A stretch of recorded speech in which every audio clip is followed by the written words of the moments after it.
आपका स्वागत है। 10,000 घंटे के नियम के अनुसार किसी चीज में एक्सपर्ट बनने के लिए आपको लगभग 5 वर्षों तक फुल टाइम काम करना होगा।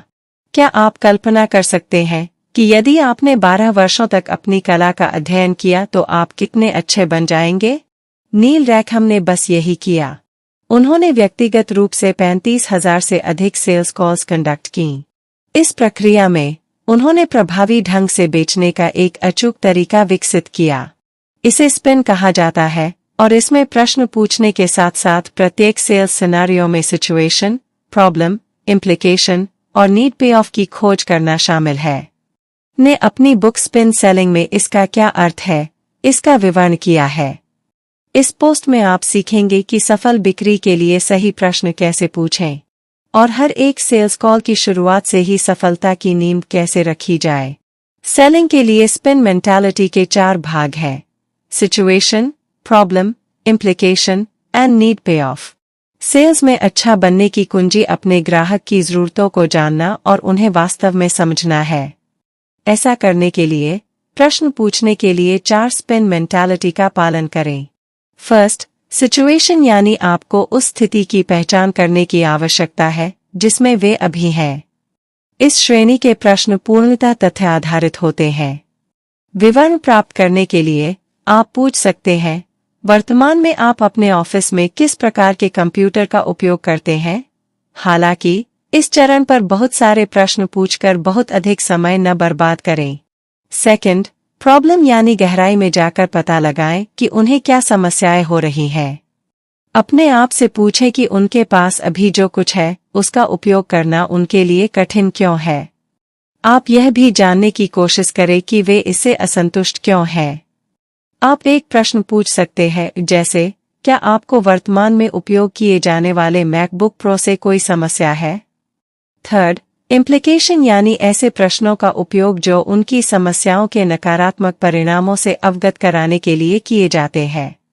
अब समय आ गया है कि इम्प्लीकेशन क्वेश्चंस के साथ उनकी समस्याओं के परिणामों पर गहराई से विचार किया जाए।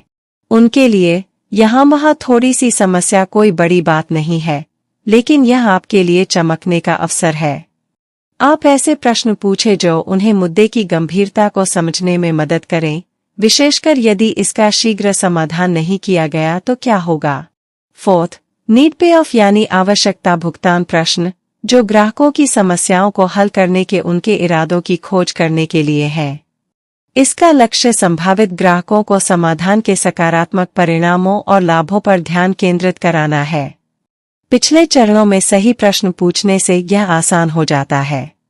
यदि आपने इसे सही तरीके से किया है तो वे आपके विकल्प को उनके लिए सबसे प्रभावी और स्पष्ट रूप में देखेंगे। लाभ और विशेषताएं एक जैसे नहीं है और यह अंतर जानने से परसुएशन की प्रोसेस बहुत बेहतर हो सकती है। साइमन सिनेक की प्रसिद्ध बुक स्टार्ट विद व्हाई में वे लोगों की खरीदारी की आदतों के बारे में एक महत्वपूर्ण सच्चाई को रेखांकित करते हैं। कोई सामान नहीं खरीदता, वे अपना पैसा क्यों, व्हाई या किसी उद्देश्य में निवेश करते हैं। लेकिन आप इसका फायदा कैसे उठा सकते हैं और क्या, व्हाट के बजाय क्यों, व्हाई बेच सकते हैं? मुख्य बात आपके उत्पाद के लाभों और विशेषताओं के बीच अंतर जानना है। किसी चीज की विशेषताएं महज एक तथ्य है और उन्हें बेचा नहीं जा सकता। फॉर एग्जाम्पल, किसी मैकबुक प्रो में 16 GB, 512 GB SSD और 16 की स्क्रीन है। अपने आप में इनका कोई मतलब नहीं है। अधिकांश लोगों को यह समझने में भी कठिनाई होती है कि इनमें से कुछ चीजों का क्या मतलब है। लाभ पहचानने के जाल में फंसना आकर्षक हो सकता है। ये विशेषताओं से तो बेहतर है, लेकिन लाभों जितना दमदार नहीं है। लाभ यह पहचाना है कि आपका प्रोडक्ट ग्राहक की मदद के लिए क्या कर सकता है। हालांकि दिन के अंत में ये केवल जानकारीपूर्ण है। आपको किसी प्रोडक्ट के लाभों को समझना और उनका वर्णन करना है। आपको यह जानना है कि आपके ग्राहक की जरूरतों को संभव बनाने के लिए प्रोडक्ट क्या कर सकता है। ऐसा करने का एक अच्छा तरीका लोगों के मूल्यों या उनके लिए क्या महत्वपूर्ण है, इस पर ध्यान देना है। मान लीजिए कि आप जानते हैं कि आपका ग्राहक पर्यावरण की मदद करना और पैसे बचाना चाहता है।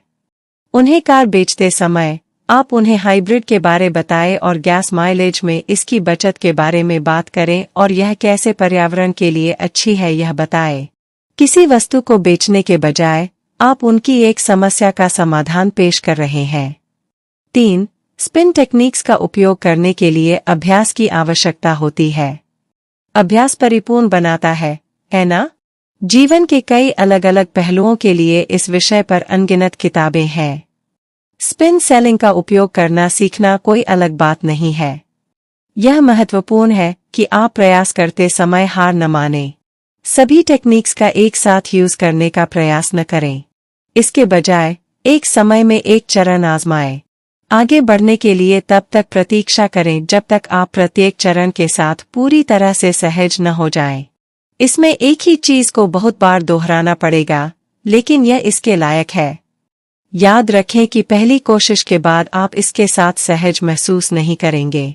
200 गोल्फ खिलाड़ियों को अपने पहले निजी पाठ के बाद खेलने का प्रयास करते देखने के लेखक के अनुभव में उन्होंने पाया कि उनमें से कई लोगों को अपने नए कौशल में आत्मविश्वास की कमी थी। आप कुछ अलग नहीं है, इसलिए प्रत्येक नई चीज को कम से कम 3 बार आजमाने की योजना बनाएं। आप यह भी ध्यान रखें कि सीखते समय क्वांटिटी क्वालिटी से बेहतर है। हर छोटी चीज को पूर्ण करने के बारे में भूल जाओ और बस प्रयास करें। यदि आप खूब प्रैक्टिस करते हैं और गलतियों से बचते हैं तो आप बहुत कुछ हासिल कर लेंगे। हालांकि आप इन नई तकनीकों को आजमाते समय सावधान रहें। जब आप अभी भी इसमें नए हैं तो उन्हें अपने सबसे बड़े ग्राहकों पर न आजमाएं। छोटे के साथ अभ्यास करना सबसे अच्छा है। अधिक नियमित रहे क्योंकि यदि आप उनके साथ कोई गलती करते हैं तो जोखिम कम होता है। इसे जारी रखें और कुछ ही समय में आपको स्पिन सेलिंग में बड़ी सफलताएं देखने को मिलेंगी। संक्षेप में स्पिन सेलिंग की समरी। अधिक बिक्री पाने के लिए स्पिन टेक्निक का उपयोग करें। Situation, problem, implication and need पे ऑफ। सुविधाओं और लाभों के बीच अंतर जानें और इनका कब उपयोग करना है यह जानें। यदि आप स्पिन टेक्निक से बेहतर सेल्स पर्सन बनना चाहते हैं तो आपको प्रैक्टिस करना होगा।